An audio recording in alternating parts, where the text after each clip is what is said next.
இதில் என்னன்னு பாரு, இது என்னன்னு பாரு. அப்படி ஓடி வரும்போது, அருவி வேகமாக வரும்போது பெரும் சிறு பாறைகளை உருட்டி கொண்டு ஓடி வருது.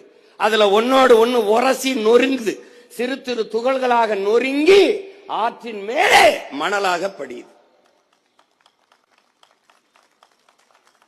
ஆற்றுக்கு மணல் என்பது, ஆற்று மேலே படிக்கிற மணல் என்பது மனித உடலுக்கு தோல் போன்றது. இந்த மணல் அரை அங்குலம் இவ்வளவு படிந்து அரை அங்குலம் உருவாவதற்கு 100 ஆண்டுகள் ஆகும் என்று ஆய்வு செய்து அரை அங்குலத்துக்கு.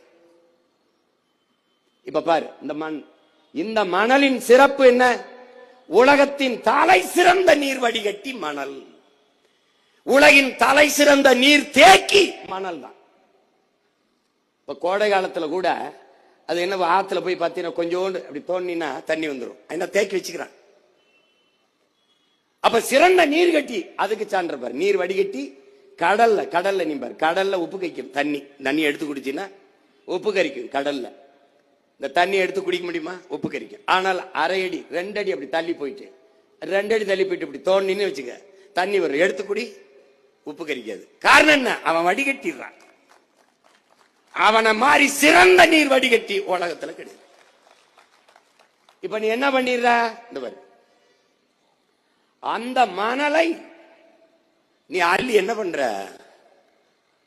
விற்க ஆரம்பிச்சிட்ட.